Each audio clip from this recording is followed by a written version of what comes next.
भारत माता की वंदे वंदे वंदे। जनपद आजमगढ़ में विश्वविद्यालय के भूमि पूजन और शिलान्यास के लिए आज हम सब के बीच में उपस्थित मां भारती के कर्मठ और यशस्वी पुत्र, भारत के लोकप्रिय गृह और सहकारिता मंत्री माननीय श्री अमित शाह जी, केंद्रीय शिक्षा, कौशल विकास और उद्यमिता मंत्री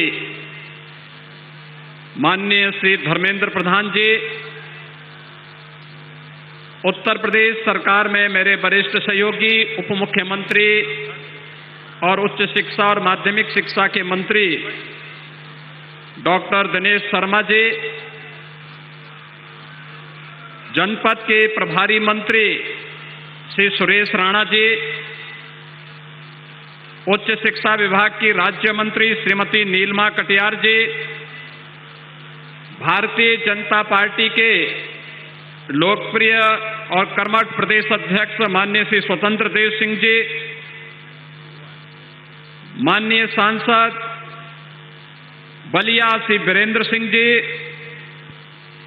माननीय विधायक श्री अरुण कुमार यादव जी, विधान परिषद के माननीय सदस्य श्री यशवंत सिंह जी, विजय बहादुर पाठक जी, पूर्वांचल विकास बोर्ड के उपाध्यक्ष नरेंद्र सिंह जी, माननीय सदस्य राज्यसभा श्री विवेक ठाकुर जी, भारी संख्या में आज के शिलान्यास कार्यक्रम का साक्षी बनने के लिए आजमगढ़ के गांव-गांव से यहां पर उपस्थित आजमगढ़ के सभी उपस्थित भाइयों बहनों, आप सबकी ओर से मैं भारत सरकार के लोकप्रिय और यशस्वी गृह और सहकारिता मंत्री मां भारती के यशस्वी सपूत आदरणीय अमित शाह जी का हृदय से स्वागत करता हूं, अभिनंदन करता हूं।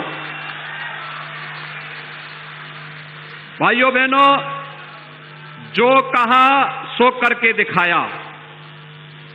आदरणीय प्रधानमंत्री नरेंद्र मोदी जी के नेतृत्व में पूरे देश के अंदर भारतीय जनता पार्टी नेतृत्व की सरकारों ने, न केवल केंद्र सरकार ने बल्कि राज्यों की सरकारों ने भी जनता जनार्दन के सामने जो बातें कही थी, अक्षरशः उनका पालन करते हुए उसे जमीनी धरातल पर उतारने का कार्य किया। भाइयों बहनों, आज इसी का परिणाम है कि दुनिया के अंदर भारत की प्रतिष्ठा बढ़ी है और 2017 में इसी उत्तर प्रदेश में आदरणीय प्रधानमंत्री जी के मार्गदर्शन में और माननीय श्री अमित शाह जी के नेतृत्व और रणनीति के तहत जनता जनार्दन ने भारतीय जनता पार्टी को जो समर्थन और सहयोग किया था, आज उसका परिणाम है आजमगढ़ ने भले ही दो पूर्व मुख्यमंत्री दिए हो, लोकसभा में सांसद चुन करके भेजे हो, लेकिन उनके कारण आजमगढ़ की पहचान धूमिल हुई है। पहचान का संकट आजमगढ़ के सामने उन्होंने हमेशा खड़ा किया था। ये वही आजमगढ़ है 2017-2014 के पहले यहां का नौजवान जब देश के अंदर कहीं जाता था तो होटल में कमरा नहीं मिलता था, धर्मशाला में कमरा नहीं मिलता था। पहचान का एक संकट खड़ा होकर के आपके सामने पहचान का एक संकट खड़ा होता था। लेकिन भाइयों बहनों, मोदी जी और अमित शाह जी के नेतृत्व में आज जब भारत के अंदर सरकारें काम कर रही हैं, उत्तर प्रदेश में उनके मार्गदर्शन में भारतीय जनता पार्टी नेतृत्व की सरकार मिल रही है। मुझे याद है जब सरकार का गठन होने जा रहा था तब माननीय अमित शाह जी ने कहा था कि पूर्वांचल एक्सप्रेसवे को ऐसे बनाएं कि जिससे वह आजमगढ़ के और पूर्वी उत्तर प्रदेश के विकास की बैकबोन बन जाए। आज पूर्वांचल एक्सप्रेसवे आपके विकास की धुरी बन रही है।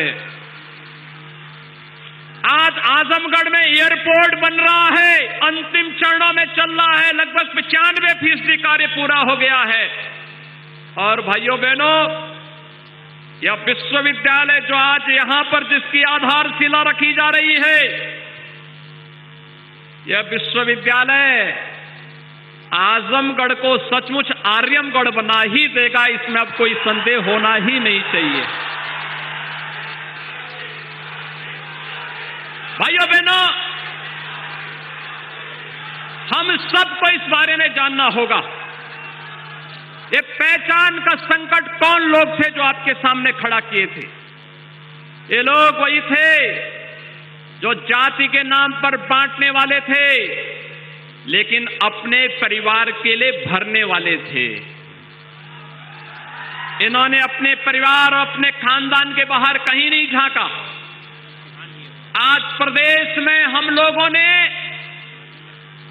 शासकीय स्तर पर 4.5 लाख नौजवानों को अगर सरकारी नौकरी दी और लगभग 3 लाख नौजवानों को संविदा के आधार पर नौकरी दिए, 7.5 लाख नौजवान अगर आज उत्तर प्रदेश के अंदर सरकारी नौकरी प्राप्त किया है, तो भाइयों बहनों, ये नौजवान मेरे या अमित शाह जी के या मोदी जी के परिवार के हिस्से नहीं, उत्तर प्रदेश के ही नौजवान हैं और आपके नातेदार रिश्तेदार होंगे। लेकिन भाइयों बहनों, हमें प्रसन्नता इस बात की होती है कि चलिए हमारे इस बृहद परिवार का कोई सदस्य तो कहीं ना कहीं सरकारी नौकरी पाया तो। लेकिन पहले होता क्या था, नौकरी निकलती थी और नौकरी के साथ ही महाभारत के सभी रिश्ते निकल पड़ते थे वसूली में। कहीं चाचा है, कहीं मामा है, कहीं भांजा है, कहीं भतीजा है, ये सभी निकल पड़ते थे। कोरोना कालखंड में उन लोगों का दर्शन यहां पर नहीं हुआ होगा। मैं आजमगढ़ वासियों से पूछता हूं कि आपके सांसद कोरोना में आपका हालचाल लेने आए थे? वे फिर भी नहीं आएंगे। चुनाव की सुगबगाहट होती है तो ये लोग भी कभी कभी आपके बीच में आएंगे, फिर गुमराह करके चले जाएंगे। भारतीय जनता पार्टी ने जो कहा था सो करके दिखाया है। और भाइयों बहनों, आज यही कहने के लिए हम लोग आपके बीच में आए हैं कि मेरे लिए तो हार्दिक प्रसन्नता की बात है, क्योंकि आजमगढ़ हम लोगों के कार्य क्षेत्र का एक हिस्सा रहा है। आप याद करिए, 2007 में यही आजमगढ़ में मुझ पर हमला हुआ था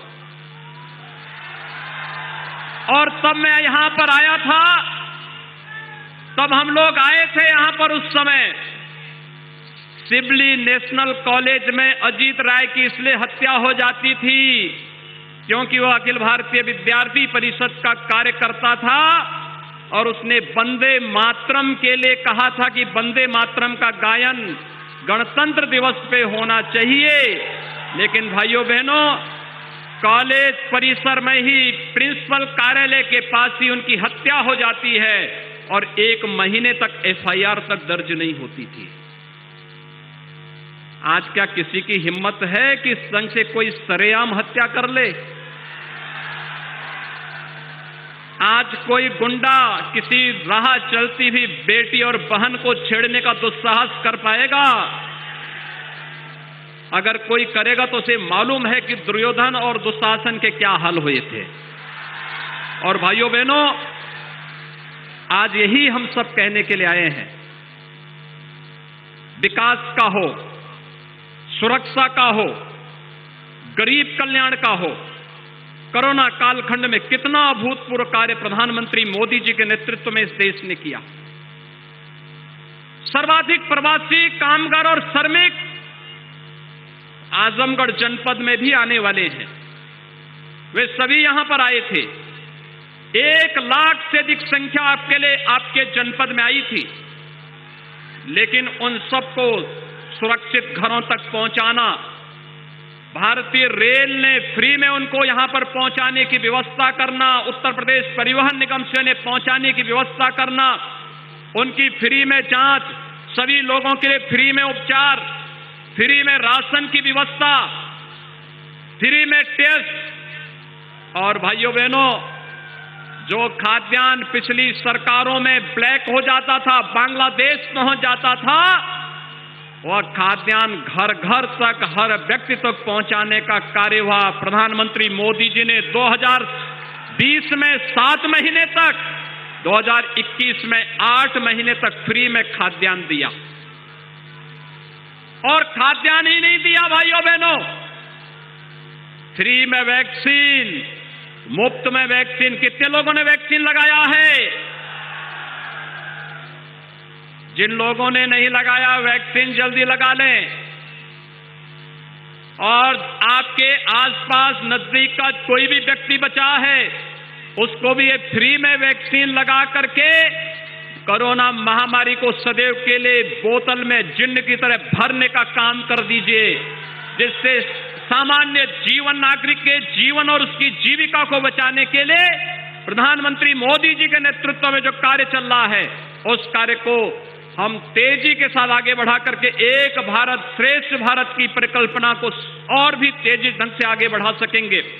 और इसीलिए सरकार ने तय किया है भाइयों बहनों कि मई से लेकर के होली तक, यानी होली से लेकर दीपावली तक फ्री में राशन प्रधानमंत्री मोदी जी ने उत्तर प्रदेश के 15 करोड़ लोगों को दिया, देश के अंदर 80 करोड़ लोगों को दिया।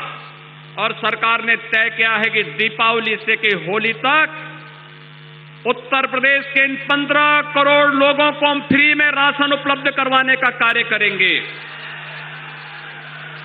15 करोड़ लोगों में अंत्योदय परिवार वालों को, अंत्योदय कार्ड धारक को 35 किलो खाद्यान्न, खाद्यान्न का मतलब गेहूं और चावल,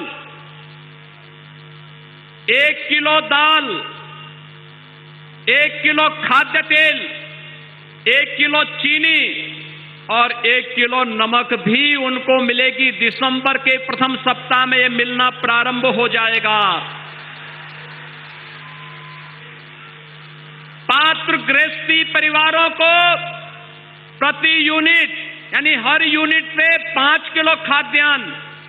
अगर किसी परिवार में 9 लोग हैं तो उनको 45 किलो, 7 लोग हैं तो 35 किलो, 5 लोग हैं तो 25 किलो खाद्यान्न मिलेगा।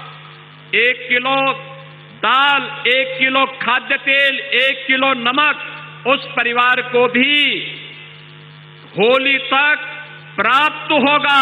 भाइयों बहनों, प्रधानमंत्री अन्न योजना को होली तक बढ़ाने के लिए आप सबको बधाई। हर एक गरीब के जीवन को बचाने का एक कार्यक्रम आगे बढ़ेगा। दूसरा, यहां पर विश्वविद्यालय बनेगा, अगले सत्र में प्रारंभ भी हो जाएगा। आजमगढ़ और मऊ के 400 महाविद्यालय और 2,66,000 बच्चे उन महाविद्यालयों में पढ़ते हैं। उन सबको इससे संबद्ध करके यहीं से डिग्री देने का कार्य भी यह विश्वविद्यालय यहां पर कर देगा। नए नए पाठ्यक्रम चलेंगे। आजमगढ़ और मऊ के नौजवानों को लिए नौकरी और रोजगार के लिए भटकना नहीं पड़ेगा, घर घर में ही उनको ये सब प्राप्त होगा। और भाइयों बहनों, अपने नौजवानों के लिए सरकार स्मार्टफोन और टैबलेट लेकर के आ रही है। आप देखना, स्मार्ट नौजवान बनेगा यूपी का। अब मोबाइल फोन और स्मार्टफोन के माध्यम से और टैबलेट के माध्यम से ही सारी गतिविधियां घर में बैठ करके ऑनलाइन एजुकेशन की पूरी व्यवस्था भी होने जा रही है। इस सब के लिए आपको मैं बधाई देता हूं। आजमगढ़ वासियों को, मऊ जनपद वासियों को इस विश्वविद्यालय के लिए बधाई। माननीय गृह मंत्री जी का आभार और हृदय से स्वागत और अभिनंदन करता हूं। माननीय धर्मेंद्र प्रधान जी का स्वागत और अभिनंदन करता हूं कि उन्होंने आज यहां पर यहां के आजमगढ़ वासियों के लिए समय देकर के इस विश्वविद्यालय की आधारशिला करने के लिए स्वयं माननीय गृह मंत्री जी स्वयं यहां पर पधारे हैं। आप सबकी ओर से मैं एक बार फिर से उनका हृदय से स्वागत और अभिनंदन करते हुए वाणी को देता हूं विराम। जय जय श्री राम।